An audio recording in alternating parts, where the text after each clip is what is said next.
So hello everyone, welcome back to Being Economist YouTube channel. So as you know कि हमारा जो YouTube lecture है इस हमारे JKPSC 10+2 के वो काफी टाइम से मैं कंटिन्यू नहीं कर पा रहा था। इसके पीछे का रीजन आप सब लोगों को पता है। जो भी स्टूडेंट्स हमारे साथ हमारी मोबाइल एप्लीकेशन पे हैं उन्हें पता है कि किस वजह से हम जो है YouTube पे कंटिन्यू नहीं कर पा रहे थे, क्योंकि हमने 3 यूनिट्स जो है लाइक वाइज आपका फर्स्ट यूनिट जेके इकोनॉमी, ठीक है, JK economy, second unit monetary and financial economics, monetary and financial economics, and the third one is public economics, public economics. ये तीनों ही यूनिट जो है हमने वो कवर किए हैं कहां पे, हमारी ऐप पे, ठीक है। बीइंग इकोनॉमिस्ट नाम से जो हमारी ऐप है उसका लिंक भी आपको डिस्क्रिप्शन में मिल जाएगा, अदरवाइज आप प्ले स्टोर से उसको इजिली इस नाम से सर्च करेंगे तो आपको मिल जाएगी। वहां पे हमने इन तीनों यूनिट्स को पहले खत्म किया है, जिस वजह से मैं यूट्यूब पे भी कंटिन्यू नहीं कर पा रहा था, क्योंकि इन तीनों यूनिट्स का मैंने स्टूडेंट्स के साथ में वहां पे प्रॉमिस किया था कि ये तीनों हम कवर करेंगे। अलॉन्ग विद दिस हमने मॉक टेस्ट, ठीक है, हमारे जो मॉक टेस्ट हैं और वो भी वहां पे अवेलेबल है। 4 मॉक टेस्ट है हमारे पास, ठीक है, 4 मॉक टेस्ट हैं। हर एक सेट में 120 क्वेश्चन जैसे आपके एग्जाम में होते हैं वो अवेलेबल हैं। तो ये 4 चीजें जो हैं, 4 कोर्सेज जो हैं वो अवेलेबल हैं आपके कहां पे, हमारी मोबाइल एप्लीकेशन पे, लिंक डिस्क्रिप्शन में है, वहां पे जाके आप इसे जो है अवेल कर सकते हैं। और यही रीजन था जिस वजह से हम यूट्यूब पे कंटिन्यू नहीं कर पा रहे थे। नाउ हम जो है 3 यूनिट लेके चल रहे हैं यूट्यूब के लिए भी। First one is micro, that is I think almost जो है हाफ ऑफ द यूनिट जो है वो कंप्लीटेड है। सेकंड वन इज मैक्रो, जो आज मैं फिर से कंटिन्यू कर रहा हूं, and the last one is environmental economics. So environmental economics छोटा यूनिट है और इसमें कुछ ही लेक्चर्स में आई थिंक 5 to 7 लेक्चर्स और आएंगे, नॉट मोर देन 5, इतने लेक्चर्स में ये हो जाएगा। मैक्रो और micro already more than half जो है वो हो चुका है और जल्दी ही जो है ये दोनों भी कंप्लीट हो जाएंगे। तो इसी उस तरह से हम देखेंगे तो 3 यूनिट हमारे यूट्यूब पे और 3 यूनिट हमारी मोबाइल एप्लीकेशन पे, 6 यूनिट जो है हमने वो ऑलमोस्ट कवर कर लिए हैं जो इंपॉर्टेंट है। इसके अलावा 1-2 इंपॉर्टेंट जो मैं शुरू से बताता आया हूं, likewise Indian economy, your international economics और उसके बाद एग्रीकल्चर इंडस्ट्री, ठीक है। आपने इन यूनिट्स को भी जो है वो साइमल्टेनियसली जो है यूनिट्स के साथ में पढ़ना है।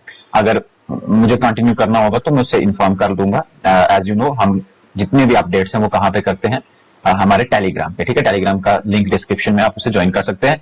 नॉट वेस्टिंग मच टाइम, हम जो है जल्दी से शुरू करेंगे। आपका आज का टॉपिक जो है मार्जिनल एफिशिएंसी ऑफ कैपिटल, ठीक है, आपके सामने है, और टॉबिन्स क्यू मॉडल, ठीक है। दोनों ही टॉपिक जो है इंटरलिंक्ड हैं, तभी मैंने इनको साथ में लिया है और इन दोनों को हम जो है वो साथ में कवर करेंगे, ठीक है। इस पूरे पर्टिकुलर यूनिट को स्टार्ट करने से पहले हर बार की तरह जैसे आपको पता है कि हम सबसे पहले कंसेप्ट के ऊपर जो है वो थोड़ी सी बात करते हैं, कंसेप्ट क्लियरिटी की बात करते हैं। तो इस चीज को जानना जरूरी है कि क्यों इस पर्टिकुलर टॉपिक को आप पढ़ रहे हैं और ये पर्टिकुलर टॉपिक जो है वो किन चीजों से लिंक्ड है। तो बेसिकली हम यहाँ पे बात करने वाले हैं इन्वेस्टमेंट की, है ना, इन्वेस्टमेंट की, कि कैसे जो इन्वेस्टर है ना, जो इन्वेस्टर है वो इन्वेस्टमेंट करने से पहले कुछ चीजों को रिकॉग्नाइज करता है while performing any additional investment. जब कोई वो एडिशनल इन्वेस्टमेंट करने वाला है उससे पहले वो कुछ चीजों को कंसिडरेशन में लेगा। जाहिर सी बात है, जैसे कि इंटरेस्ट रेट, हम ये मान के चलते हैं कि जो हमारा इन्वेस्टमेंट है, जो एक इन्वेस्टर करने वाला है वो उसे अपने पैसे से नहीं करेगा, है ना, वो उसको अपनी इनकम से, अपनी मनी से नहीं करेगा। ऑफ कोर्स वो कोई लोन लेगा, वो कहीं से बोरविंग्स करेगा, है ना। मेजर इन्वेस्टमेंट्स जो है वो ऑफ कोर्स बोरविंग से होते हैं। तो जब वो इन्वेस्टमेंट करेगा तो ऑफ कोर्स एक इंपॉर्टेंट इंडिकेटर या एक इंपॉर्टेंट फैक्टर बनता है, that is rate of interest. कि रेट ऑफ इंटरेस्ट कितना है, बिकॉज वो जो इन्वेस्टमेंट करने वाला है उसके लिए वो कहीं ना कहीं से लोन लेगा, है ना, अदरवाइज हम इसको बोलेंगे बोरविंग्स करेगा, है ना, बोरविंग्स करेगा तो उसके ऊपर उसे कास्ट ऑफ बोरविंग देना पड़ेगा। That is of course cost of borrowing क्या है, रेट ऑफ इंटरेस्ट है।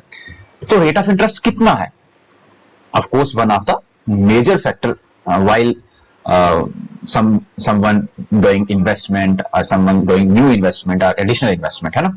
तो एक मेजर हमारे पास में जो इंडिकेटर है, फैक्टर है, वो क्या है, रेट ऑफ इंटरेस्ट। इसी तरह से देयर आर सेवरल फैक्टर्स जो कि इन्वेस्टमेंट को इफेक्ट कर सकते हैं।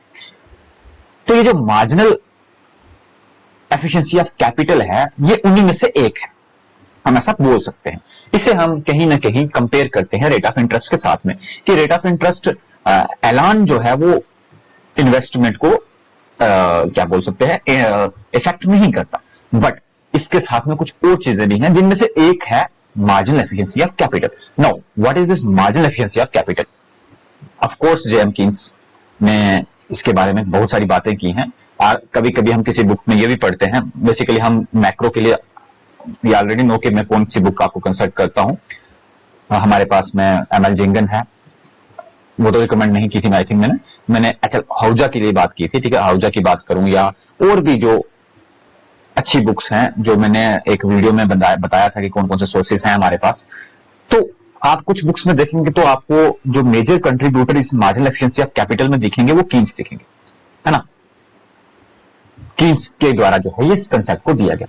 तो उनकी माने कि ये मार्जिनल एफिशिएंसी ऑफ कैपिटल क्या है, तो देखें उन्होंने जो अपनी जनरल थ्योरी दी उसके चैप्टर 11 में वो क्या बोलते हैं कि marginal efficiency of a capital is equal to that rate of discount which would make the present value of a series of annuities given by the annuities investment simply given by the return expected from capital asset during its life just equal to its supply price। क्या कहते हैं कि marginal efficiency of capital एक discount rate है, equal to discount rate है, जो कि क्या रिप्रेजेंट करता है हमें कि प्रेजेंट वैल्यू कितनी है किसी एसेट की, जबकि वो एसेट मार्केट में इन्वेस्टेड है और आप उससे क्या एक्सपेक्ट कर रहे हैं कि उससे कितना रिटर्न मिलने वाला है आपको। सपोज दैट सिंपली एक चीज और मैं इसमें बता दूं कि इस पूरे कंसेप्ट को बेसिकली हम ज्यादातर जोड़ के देखते हैं स्टॉक मार्केट से, ठीक है, स्टॉक मार्केट से, और स्टॉक मार्केट के अंदर भी शेयर्स के साथ कि शेयर्स की परफॉर्मेंस कैसी है। हमने अगर इन्वेस्ट करके रखा है स्टॉक मार्केट में, शेयर्स में, बॉन्ड्स में, तो बेसिकली वो कैसे परफॉर्म कर रहे हैं, है ना, सिंपली। सो उनके अकॉर्डिंग देखा जाए तो ये जो शेयर्स हैं जो आपने किसी एक पर्टिकुलर प्राइस पे खरीदे होंगे, है ना, किसी सप्लाई प्राइस पे खरीदे होंगे, सप्लाई प्राइस मतलब जिसपे आपने खरीदे, सप्लायर ने आपको दिया। अब इनकी परफॉर्मेंस क्या है? अगर आपको एक एडिशनल इन्वेस्टमेंट करना है तो क्या जो आपका एग्जिस्टिंग इन्वेस्टमेंट है, जो शेयर्स हैं स्टॉक मार्केट में, जो ओवरऑल आपका इन्वेस्टमेंट है, उसका मार्केट वैल्यू कितना है? क्या वो मार्केट वैल्यू ज्यादा है रिप्लेसमेंट वैल्यू से, रिप्लेसमेंट कॉस्ट से, या कम है? इसको मैं एक और सिंपल सी लैंग्वेज में आपको बताता हूं कि लेमैन लैंग्वेज में इसको समझते हैं। बेसिकली इन मेरी एग्जांपल का और इसका कुछ ज्यादा लिंक नहीं है, लेकिन आपको कंसेप्ट की क्लियरिटी के लिए वो समझ आएगा। सपोज दैट आपने एक कार परचेज की, एक व्हीकल फोर व्हीलर परचेज किया आज से 5 साल पहले, ठीक है, यानी 2020 में आप उसे परचेज करते हैं और वो आपने 7 लाख का परचेज की, ठीक है, एक व्हीकल, एक कार जो है 7 लाख की आपने परचेज की, वो आपका सप्लाई प्राइस है जब आपने वो ली थी। नाउ इसका एक फॉर्मूला है, यहां पे आप देखेंगे, वो आगे आपको दिखेगा, ठीक है। तो ये आपका एक आपने कार ली, आपने इस कार को जो जब लिया तो इससे आप क्या एक्सपेक्ट कर रहे हैं कि आपको कितनी रिटर्न मिलने वाला है, ठीक है। मैंने आपको कहा कि इसको और हमारे स्टॉक शेयर्स का कोई कंपेयर नहीं है, बट मैं आपको एक एसेट्स के तौर पे बता रहा हूं, ठीक है। इसी तरह इस कार की जगह कोई शेयर है जो आपने 2020 में लिया, 5 साल पहले लिया था, और आप आज क्या एक्सपेक्ट करते हैं कि उसके ऊपर आपको कितना रिटर्न मिलने वाला है, ठीक है। जबकि अगर आपको एक और नई कार लेनी है, आपको एक और नई कार लेनी है, रिप्लेसमेंट करनी है उस कार की, उसका प्राइस और आपने जो पहले ले रखी है उसका मार्केट प्राइस क्या है, इस चीज के ऊपर डिपेंड करती है marginal efficiency of capital. Simple marginal efficiency of capital का मतलब यह है, आप ऐसे समझें कि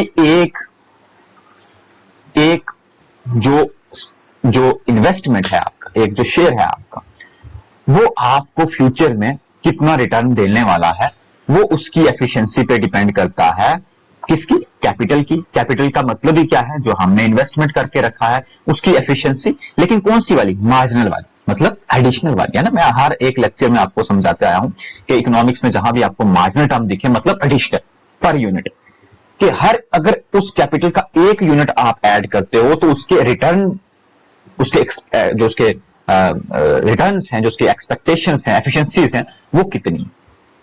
अंडरस्टूड? ये थियोरी हमें सजेस्ट करती है कि दो तरीके से इन्वेस्टमेंट हमारा जो हमने इन्वेस्ट करके रखा है वो इन्फ्लुएंस होता है। ठीक है, यहां पे ये वाला पैरा मैंने नहीं पढ़ा। The marginal efficiency of capital displays the expected rate of return on investment. Simple, जैसे मैंने बोला कोई इन्वेस्टमेंट आपने किया तो उसके ऊपर कोई रिटर्न मिलने वाला है at a particular given time.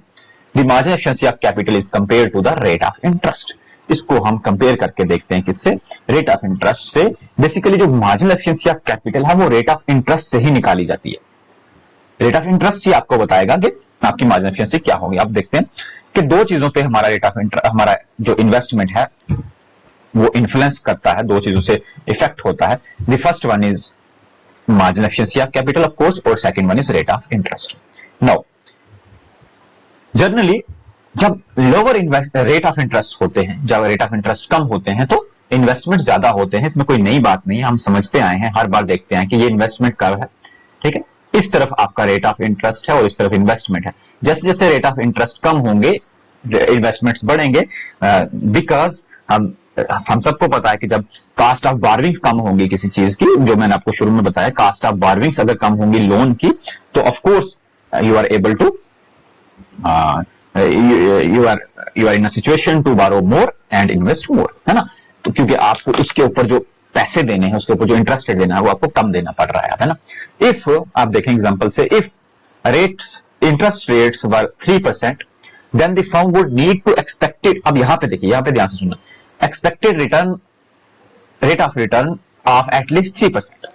अब जिस इन्वेस्टमेंट को आपने किया, जिस इन्वेस्टमेंट को आपने किया, यहां पे एक मिनट, यहां ध्यान से देखें, जिस इन्वेस्टमेंट को आपने किया लोन लेके, पैसे को बारो करके, जिसके ऊपर आप 3% इंटरेस्ट दे रहे हैं, ठीक है, जो पैसे लिए, उस इन्वेस्टमेंट से आप ये भी एक्सपेक्ट करते हैं कि एटलीस्ट आपको 3% उससे रिटर्न भी आए। मैंने एक जगह से पैसा लिया, वहां मुझे 3% का इंटरेस्ट देना पड़ रहा है, और वो पैसा लेके मैंने कई जगह पे इन्वेस्ट कर दिया। अब जहां पे मैंने इन्वेस्ट किया वहां से मैं एटलीस्ट ये तो एक्सपेक्ट करूंगा कि जितना मैं रिटर्न, जितना मैं उस लोन पे रेट ऑफ इंटरेस्ट दे रहा हूं, उतना मुझे रेट ऑफ रिटर्न भी मिले। सिंपल सी बात। From there investment to justify the investment, उस इन्वेस्टमेंट को अगर जस्टिफाई करना है, जस्टिफाई किसी को भी कर सकते हैं, अपने आप को भी कर सकते हैं कि भाई मुझे क्या ये वर्थफुल है मेरे लिए कि 3% पे मैं कोई इंटरेस्ट, लोन पे इंटरेस्ट पैसे लेके उसको कहीं इन्वेस्ट करूं तो वहां से मुझे 3% भी आ रहा है कि नहीं आ रहा, just because to recover my loan, recover, मैं लोन को रिकवर कर सकूं, इतना तो आए। If the marginal efficiency of capital was low, आप ध्यान से सुनना, देन द इंटरेस्ट रेट, अगर मार्जिनल एफिशिएंसी कम है इंटरेस्ट रेट से, the firm would be better off not investing but saving the money. अब ध्यान से सुनना, अगर ये ज्यादा है, क्या है ये? रेट ऑफ इंटरेस्ट जो आप दे रहे हो, और ये 3% जिसकी हमने बात की रेट ऑफ रिटर्न की, ये क्या है? Marginal efficiency of capital. अगर ये ज्यादा है, ग्रेटर देन है मार्जिनल एफिशिएंसी ऑफ कैपिटल से, तो ये बेटर है कि आप इन्वेस्ट ना करें, आप पैसे को सेव करें, इन्वेस्ट करने का मत सोचें।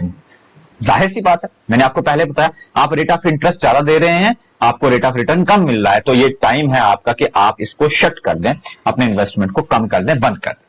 Now interest rate are important for determining marginal efficiency of capital.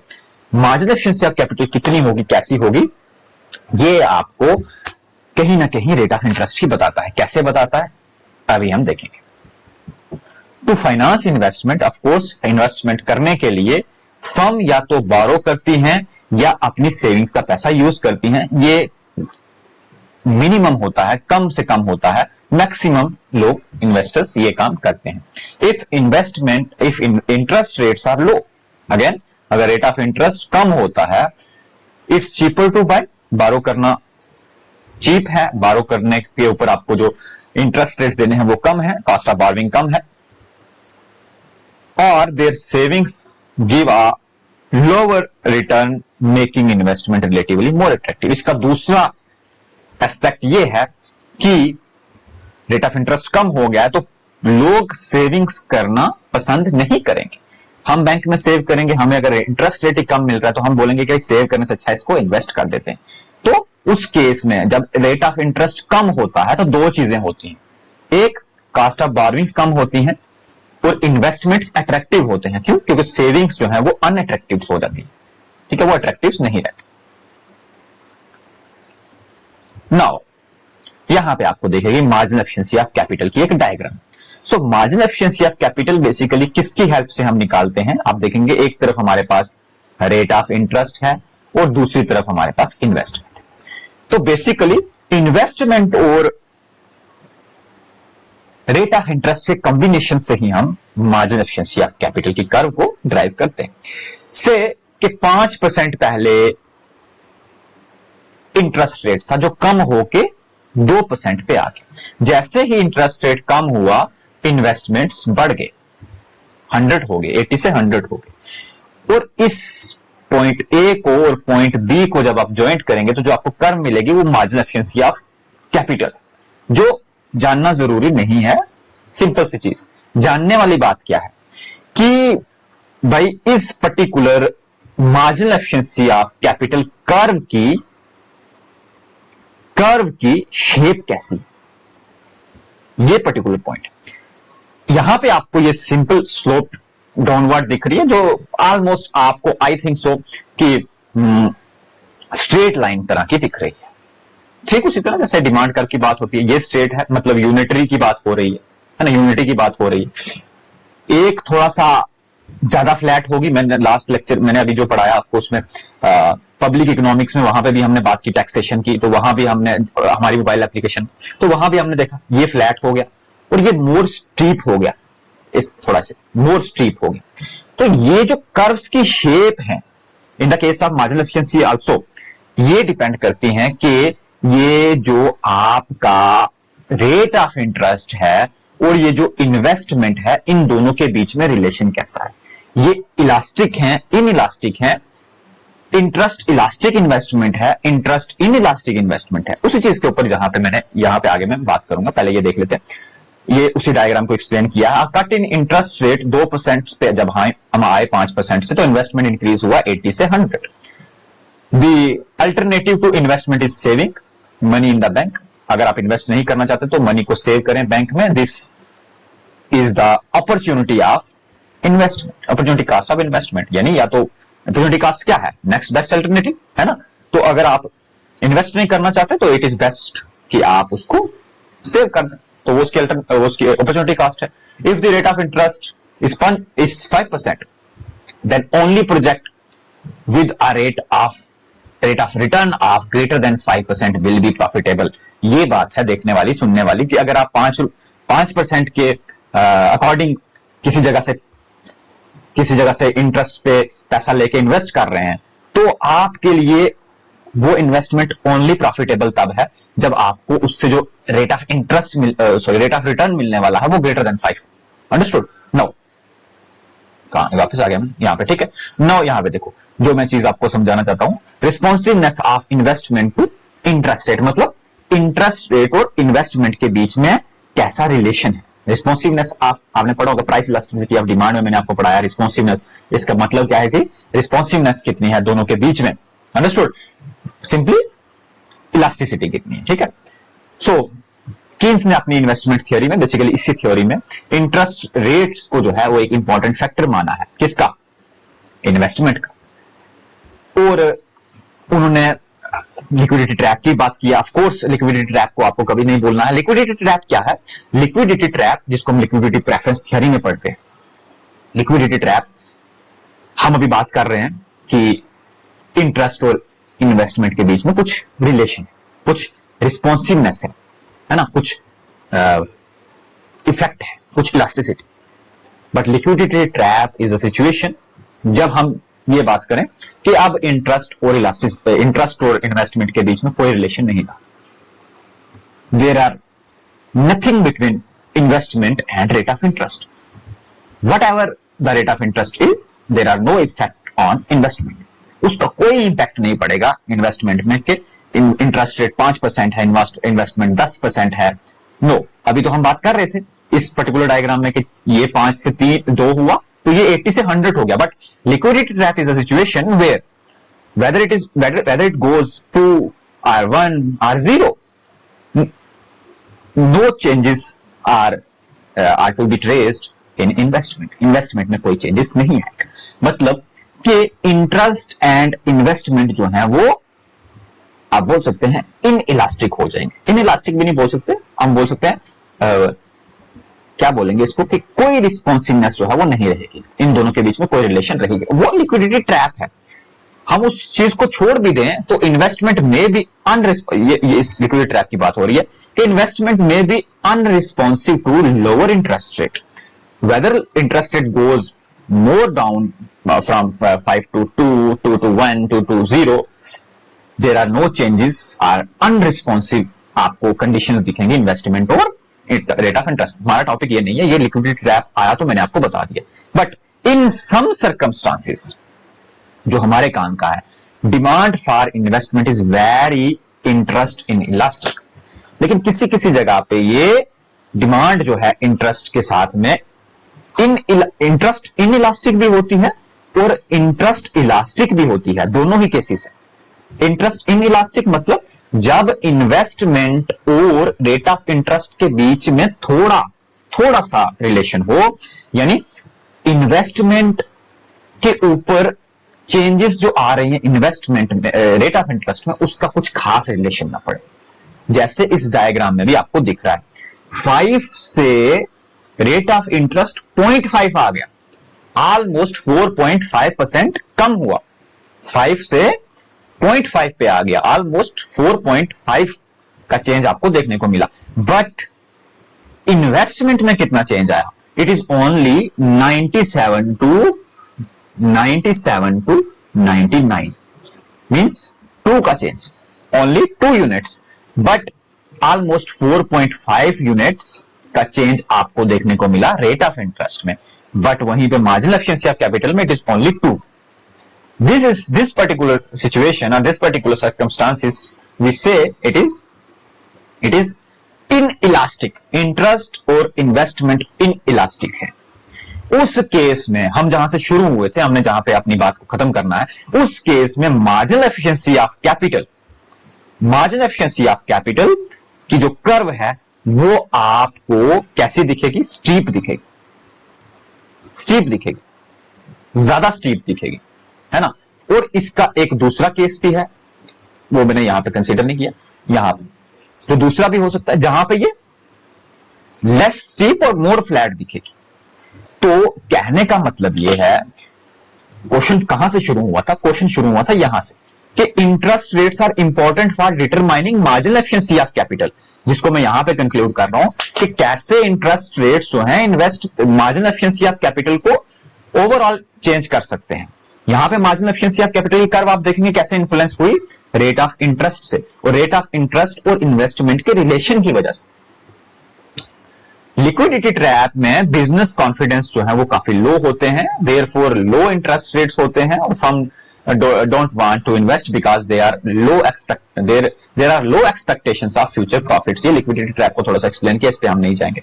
Now कौन कौन से फैक्टर्स हैं जो इस मार्जिनल एफिशिएंसी ऑफ कैपिटल को शिफ्ट कर सकते हैं?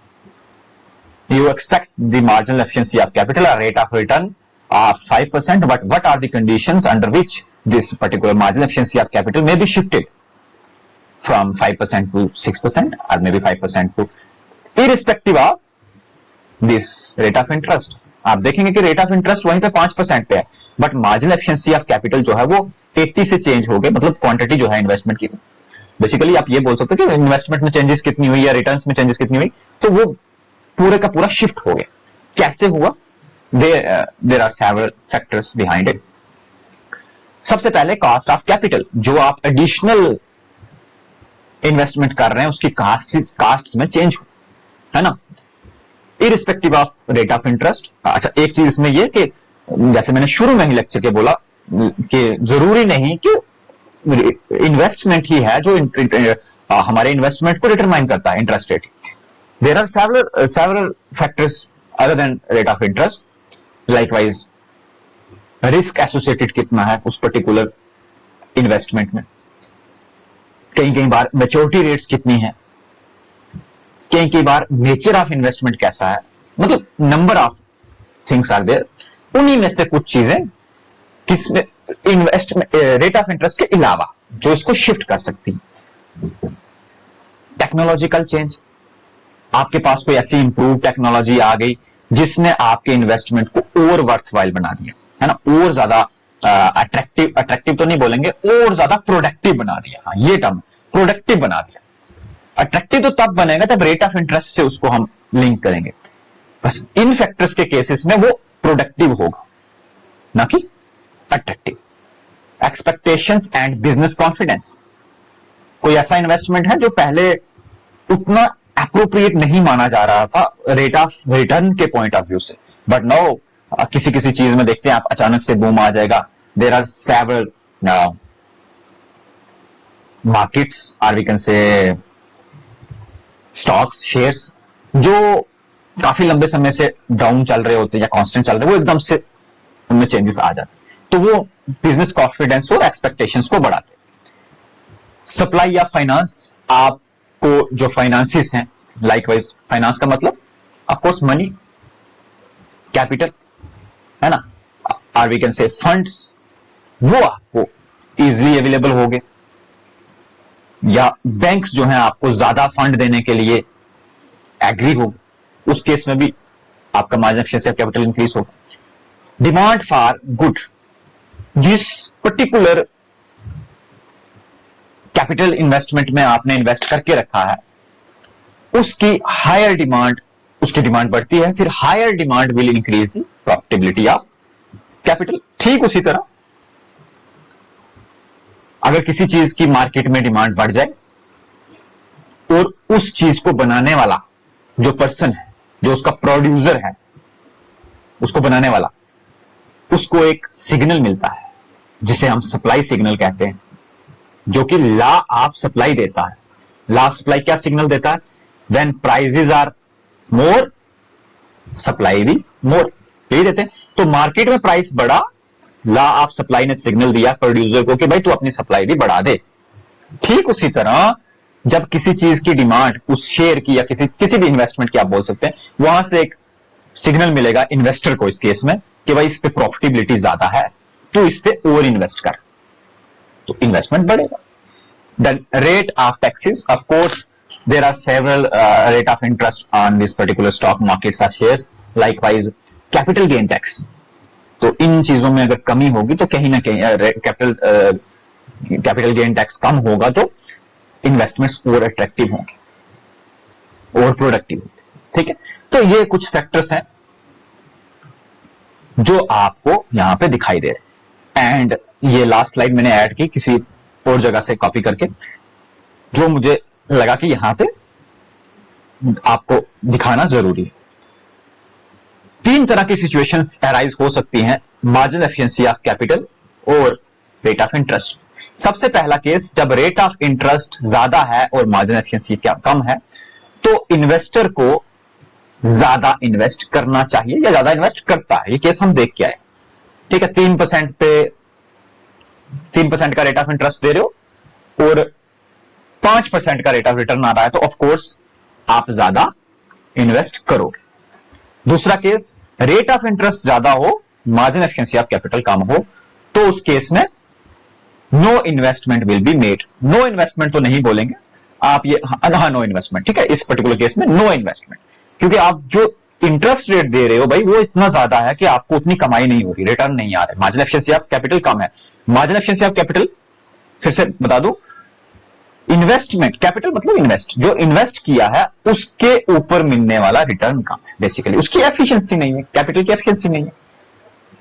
और तीसरी सिचुएशन, जब ये रेट ऑफ इंटरेस्ट और मार्जिन एफिशिएंसी दोनों इक्वल हो, तो इन्वेस्टर वहां पे रुक जाता है और इन्वेस्टमेंट नहीं करता। हाँ, जो इन्वेस्टमेंट किया हुआ है उससे ना ही नुकसान हो रहा है ना ही फायदा, तो उसको चलने देंगे, बट उसके फर्दर, क्योंकि ये मार्जिनल एडिशनल और इन्वेस्टमेंट हम नहीं करेंगे। So these are the cases, these are the 3 cases जहां पे हम इन्वेस्टमेंट और सॉरी इंटरेस्ट रेट और मार्जिनल एफिशिएंसी ऑफ कैपिटल में रिलेशन बताएंगे और उस रिलेशन की वजह से इन्वेस्टमेंट के ऊपर क्या फर्क पड़ा। ठीक है, नाउ वी हैव इसी से एसोसिएटेड टोबिन्स थ्योरी ऑफ इन्वेस्टमेंट। वो भी इन्वेस्टमेंट की थ्योरी थी, मैंने शुरू में आपको बताया कि हम इन्वेस्टमेंट में हैं, इन्वेस्टमेंट को क्या चीजें इफेक्ट कर सकती हैं उस पे हैं। इसी तरह से टोबिन, जेम्स टोबिन बेसिकली एक नोबेल प्राइज विनर है, नोबेल ल्यूरेट है, जिन्होंने एक थ्योरी दी, क्यू थ्योरी से हम कहते हैं, इन्वेस्टमेंट के रिलेटेड। और इस क्यू थ्योरी के अकॉर्डिंग उन्होंने बताया कि इन्वेस्टमेंट के ऊपर क्या फर्क पड़ता है। ठीक उसी तरह जैसे मार्जिनल एफिशिएंसी का इन्वेस्टमेंट के ऊपर क्या फर्क पड़ता है, इस क्यू का, ये क्यू क्या है यहां पे आप देखेंगे, ये टोबिन का क्यू का मतलब है टोटल असेट वैल्यू। ये जो मैंने इसमें लिखा है ये डिवाइडेड है, ठीक है, इसको मैं ब्लैक से लगाता हूं, एक minute. Total asset value divided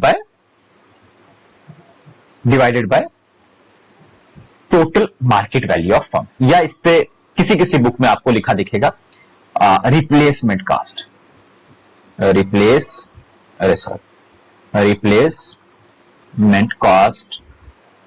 replacement cost of asset जो आपने करके रखी। ये भी ऑफ कोर्स हमारा इक्विटी मार्केट, शेयर मार्केट के बारे में ये हमें बताएगा कि जो आपने इन्वेस्ट करके रखा है। तो मैं पहले जो चीजें बता रहा था कंसेप्ट के लिए, वो क्या है कि इन्वेस्टमेंट के रिलेटेड थ्योरी। अब यहां पे भी आप देखेंगे कि इन्होंने ये कहा कि irrespective of rate of interest और मार्जिनल एफिशिएंसी ऑफ कैपिटल और रिस्क या कुछ भी चीजें इनको छोड़ दो, तो इसके अलावा भी कोई चीज है जो इन्वेस्टमेंट को इफेक्ट करती है। वो क्या है, वो है ये क्यू। और ये क्यू क्या है, ये क्यू है कि आपके पास में जो असेट है, टोटल को भूल जाओ, जो असेट है उसकी इस टाइम पे मार्केट वैल्यू कितनी है डिवाइडेड बाय उसकी टोटल मार्केट वैल्यू कितनी, किसके, फर्म की। ठीक है, एक तो असेट जिसकी हम बात कर रहे हैं, जिस शेयर, जिस इन्वेस्टमेंट की बात कर रहे हैं, उसकी वैल्यू कितनी है डिवाइडेड बाय पूरे फर्म की मार्केट वैल्यू कितनी है। ये ऐसे समझ नहीं आएगा, आप इसको यहां पे देखना, एक मिनट, यहां पे मैं लिख रहा हूं रिप्लेसमेंट कास्ट, इस पे एक मिनट, मार्केट वैल्यू मैं सिंपल बता रहा हूं आपको, ठीक है, market value divided by replacement cast.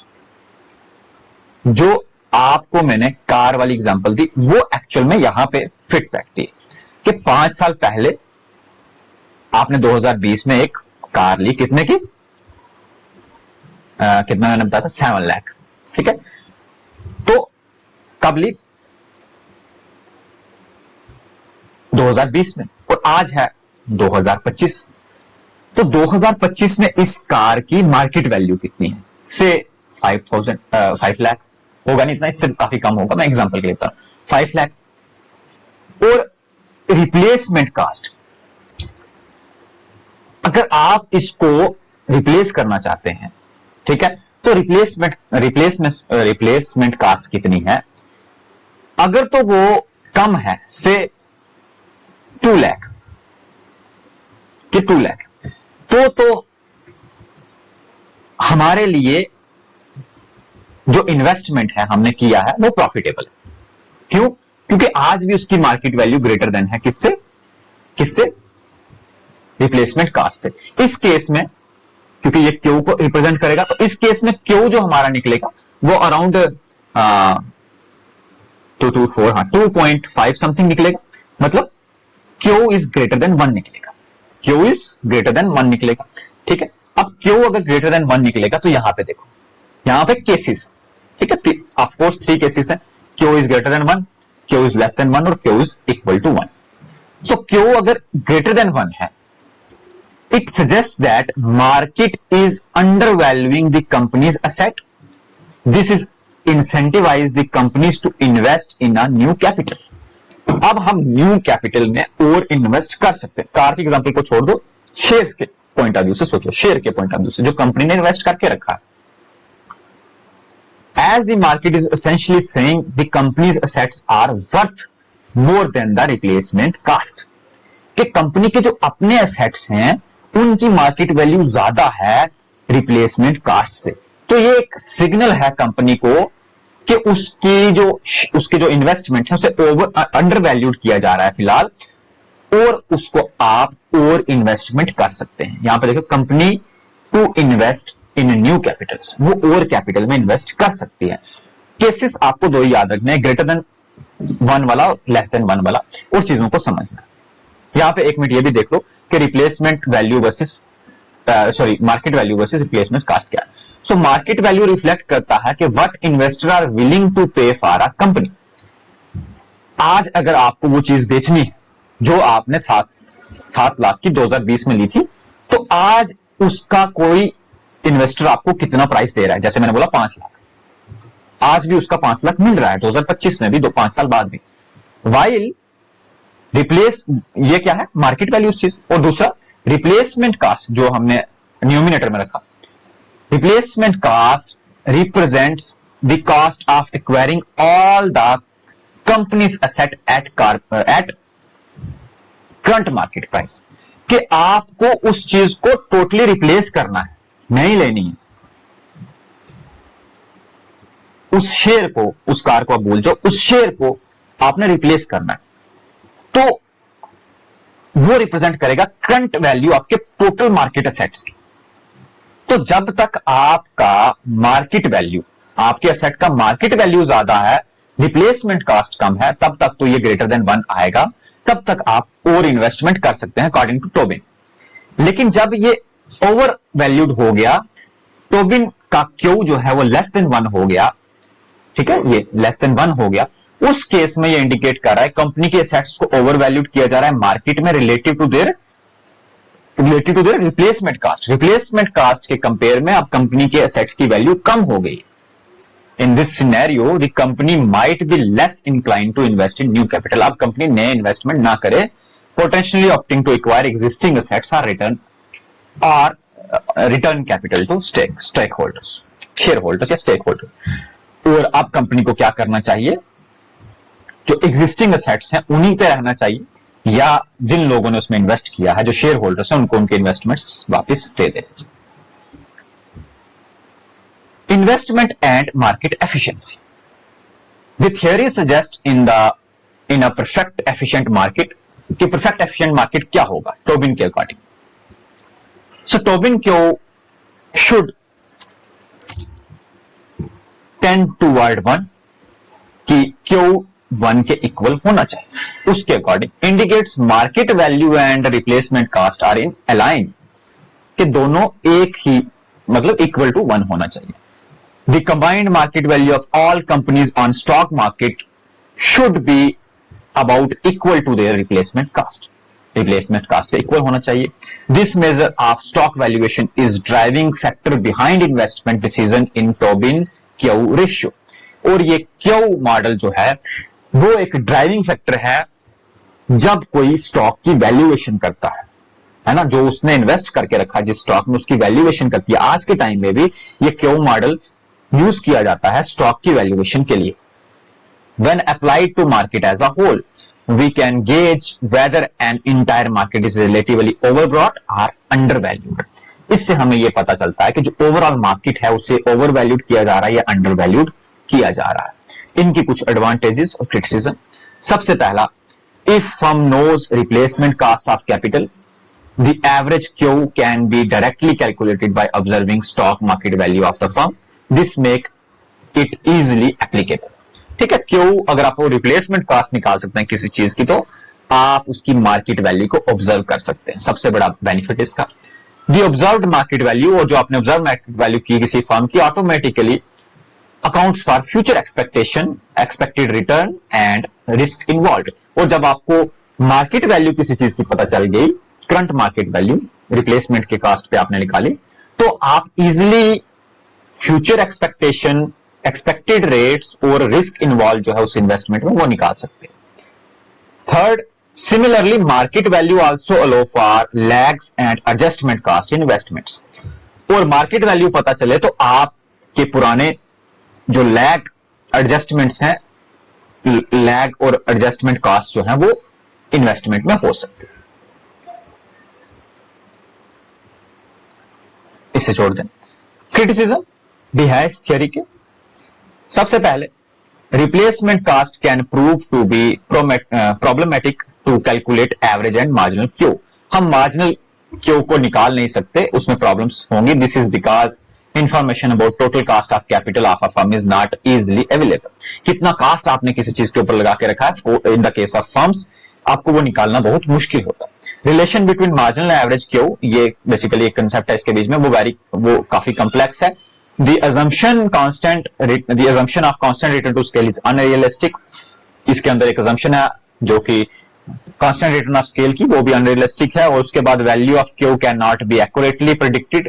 Q की value हम accurate predict नहीं कर सकते, greater than 1 है, less than 1 है, जहां पे कि क्योंकि स्टॉक मार्केट्स जो है वो इनएफिशिएंट रहते हैं, इनमें इनएफिशिएंसी जो है वो रहती है। ये सारी चीजें हैं, इनमें से जो एग्जाम ओरिएंटेड चीजें हैं वो यही है कि क्यू की वैल्यू ग्रेटर देन 1 हो, लेस देन 1 हो तो क्या होगा, और कब क्यू की वैल्यू लेस देन 1 और ग्रेटर देन 1 होती है। And for the from last particular topic यहाँ पे मार्जिनल एफिशिएंसी ऑफ कैपिटल में मार्जिनल एफिशिएंसी ऑफ कैपिटल और marginal efficiency of capital curve की जो रिस्पॉन्सिवनेस है वो इंटरेस्ट रेट से कैसे इन्फ्लुएंस होती है, इस चीज के ऊपर आपको पर्टिकुलरली ध्यान रखना है। और इसके अलावा basically marginal efficiency of capital है क्या, और कब ये आप इसे कहेंगे, यहाँ पे जैसे ये लास्ट लाइन कि कब अब ज्यादा इन्वेस्टमेंट होगा और कब कम इन्वेस्टमेंट होगा, जबकि रेट ऑफ इंटरेस्ट और मार्जिनल एफिशिएंसी के बीच में कैसा रिलेशन होगा। So it is all about the theories of investment that we are covered in this particular lecture. So मैं फिर से आपको बता दूं कि आपके